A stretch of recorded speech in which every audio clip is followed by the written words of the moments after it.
What's going on, everybody? Quancredible here with the review for Four Knights, Chapter 92.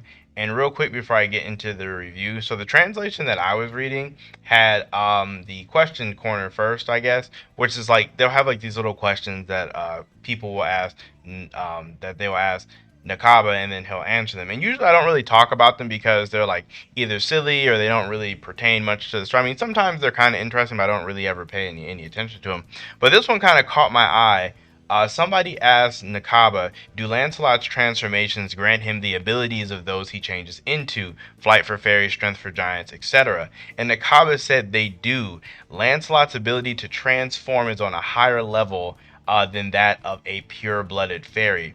And I thought that that was kind of wild that I guess Lancelot, when he transforms, he'll get essentially any innate ability that the person or that what he's transforming into already has. Now, I'm sure this doesn't mean, even though it does make me think about it, but I'm sure this doesn't mean like if, say, per se, he transformed into Meliodas, he would be as strong as Meliodas. I don't necessarily think that so much. I think maybe Nakaba was more so leaning towards innate ability. So if he did in fact transform into like a 30-foot giant, he would be as strong as probably a 30-foot giant or something along those lines. I mean, granted, Lance is already really strong since he's like has power comparable to the seven deadly sins. But I guess getting any like innate genetic bonuses a different race or a different person could have would be kind of neat. I just wanted to like bring that up because I thought that it was like really cool to even see.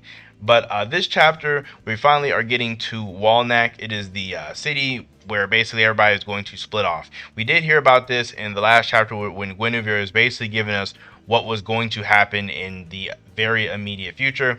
And if we recall, Guinevere was saying, everybody's going to, get to Walnak. They're going to enjoy the festival. They're going to split up into their rooms. Lancelot is going to get the single room, and he's going to, snuff out all of the Chaos Knights and beat them up, and no one even is going to know anything happened.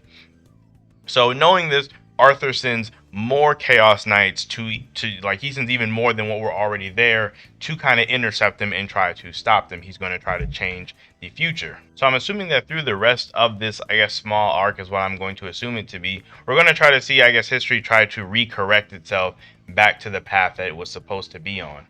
I do think some important things to note about the city of Walnak is that, it is a city that is kind of on the border, so it is subject to a lot of like different attacks from bandits or whatever. So basically, it's a very heavily guarded, like I guess, armored, walled off city.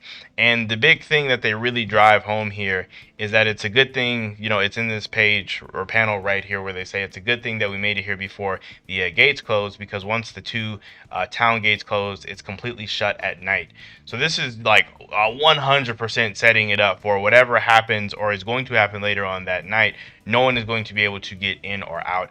I mean, within reason, obviously, like a lot of characters can fly, like Gawain, Tristan, I mean, Lancelot to some degree. So, I mean, they can clearly escape. There's not like it's like boxed in or anything.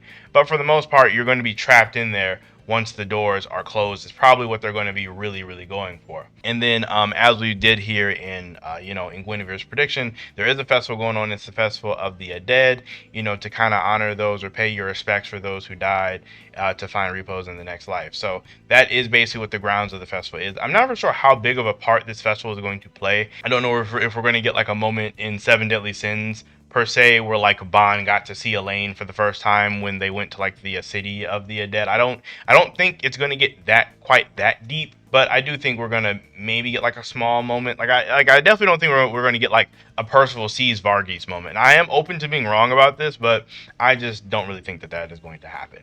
The next thing we get is them renting the rooms, and it's funny because it's from this point onward that we see Lancelot just is a little off. He's acting a little weird.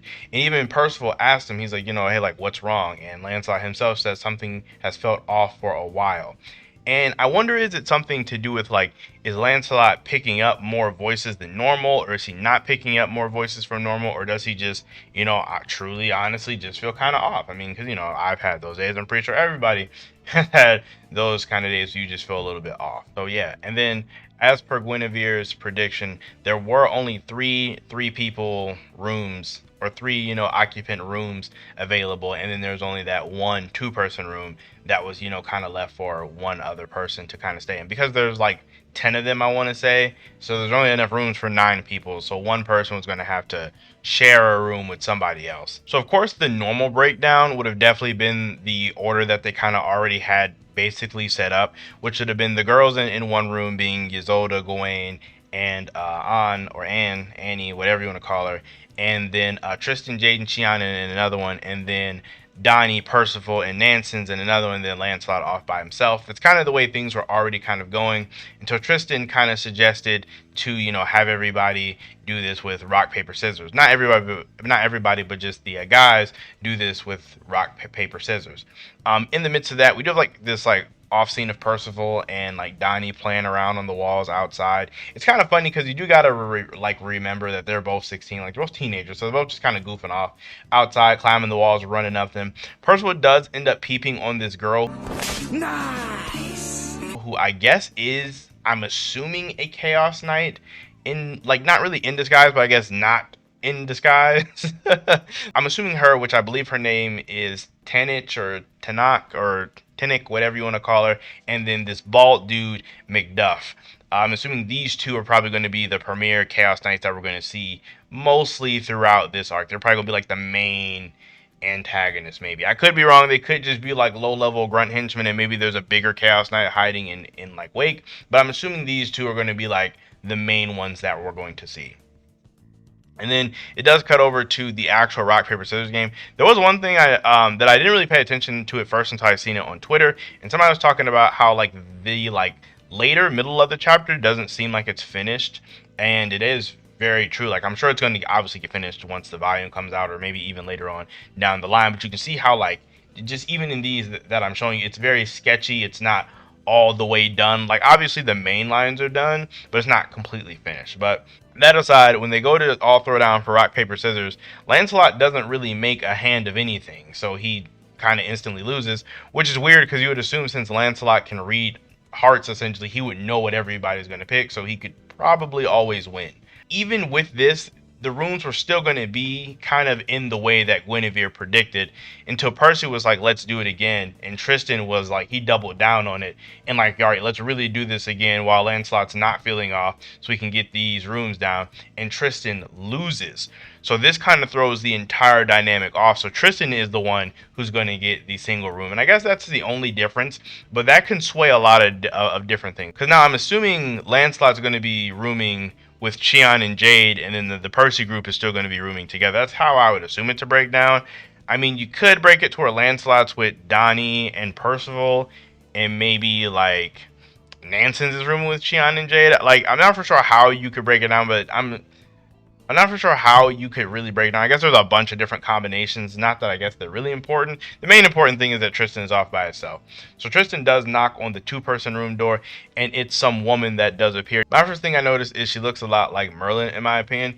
It's kind of tough to tell because her hair is not colored in. Like I said, these last couple pages aren't finished. Like, so I believe even if her hair is supposed to be colored in, it's not. So it's tough to tell, because if you look a couple pages prior, Chion's hair isn't colored in, and we know Nakaba always colors his hair in. So it really makes it tough to tell if her hair is a darker color or a lighter color. Like, is it supposed to be really light, like how he's showing it here, or was it actually supposed to be colored in, like how he would do Merlin? It's kind of tough to tell. But if you look kind of down her side, I know if you look down her side, if you actually focus and pay attention, you look down her side, you can see her hair is actually pretty long. It like goes down her back. So that kind of is a discredit from it being Merlin, and kind of could put it into it could be someone else. Now, this could be like some Chaos Knight that maybe Arthur put in place to try to trip Lancelot up, because he would be expecting Lancelot to get the single person room. So I guess it will just kind of depend. We're going to have to see. I want it to be Merlin. I really do. But at the same time, it doesn't really make a lot of sense for her to be this, I guess, quote unquote, undercover. I mean, we'd really just have to see her reason, I guess. But it could be Merlin, it could not be. The resemblance is there. Like, please let me know that in the comments. Do you guys think that this looks like Merlin, or am I just tripping? Because to me, it really actually does. The only thing that are different is, like I said, we don't know if the hair is actually colored in or not, and her hair is much longer than Merlin's has ever been shown to be. So those are the only differences. But besides that, it looks just like her. We're gonna have to wait till next week to see, but I'm very, very, very curious to see what does come from this. Now, this chapter overall, like, not a lot really happened when you think about it. Like, they really just kind of showed up and got their runes, and that was kind of that, and like some intro into some characters. So not a ton happened in this one. It wasn't a big action-packed chapter. So I'm not gonna give it anything super high. Probably like a 5. It was like pretty average. It's a 5. 5 is average for me, just as like a refresher. 5 is not bad or terrible. 5 is just average. So it's a pretty average chapter to me. Like I said, my prediction is Merlin. I would love to hear what you guys would say about who this mysterious lady is that Tristan is going to be rooming with. So aside from that, I don't have much of anything else for you guys. Make sure you guys like the video as well as subscribe to the channel for more content. Please let me know you guys' thoughts and opinions on it down below, and let me know who you think this mystery woman is. I really need to know what you guys are thinking. So all that being said, you guys enjoy the rest of your day, and I'll see you all in my next video.